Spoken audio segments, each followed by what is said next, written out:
CIST peut dire que Miu Miu a vécu des drames au cours de sa vie. Ses anciens compagnons que sont Coluche et Patrick Dewar, le père biologique de sa fille Angèle, sont morts bien trop tôt. Après une idylle de près de 20 ans avec le chanteur populaire Julien Clerc, qui a donné naissance à sa seconde fille Jeanne et a adopté la première, CIST auprès du romancier Jean Telet que Miu Miu avait retrouvé le bonheur en 1998.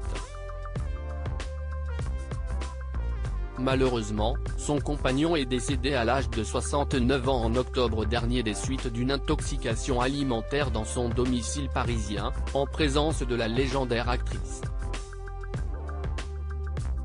Une tragédie de plus qui a profondément marqué la comédienne de 72 ans, révélée dans les années 1970 avec son rôle dans le film culte Les Valseuses.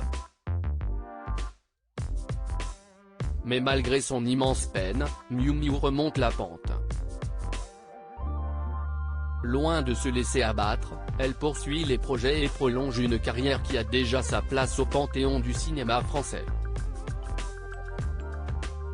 On la retrouvera ainsi ce mercredi 1er février 2023 dans le téléfilm Constance aux Enfers, réalisé par Gaël Morel. Cette comédie policière sera diffusée en prime time sur France 2.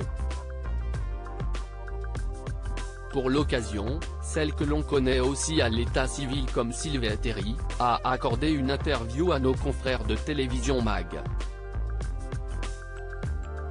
J'aime beaucoup ce qu'elles font, elle se confie notamment sur ses filles Angèle et Jeanne. Car les deux enfants ont marché dans les pas de leur mère, la première en devenant une scénariste de série plébiscitée, la seconde en se révélant comme une actrice et réalisatrice reconnue. Je ne suis pourtant pas dans la transmission. J'ai juste insisté sur l'importance de leur indépendance financière, explique-t-elle à ce propos. Je suis heureuse qu'elles fassent un métier qui les remplit. J'aime beaucoup ce qu'elles font, mais je ne veux pas m'étaler sur le sujet, ce serait trop sérieux, confie l'actrice de 72 ans. Il faut dire qu'elle-même a dû se frayer son propre chemin dans ce milieu peu évident. Je n'arrive pas à demander à mes parents quand j'ai voulu faire ce métier. J'étais mineure, mais déjà partie de chez moi, et je me suis fait émanciper pour être indépendante. Je ne me suis jamais dit, je vais être actrice, ça m'enlevait toute responsabilité, argumente-t-elle. Un métier qui lui a permis jusqu'à présent de surmonter les plus dures épreuves que peut réserver la vie.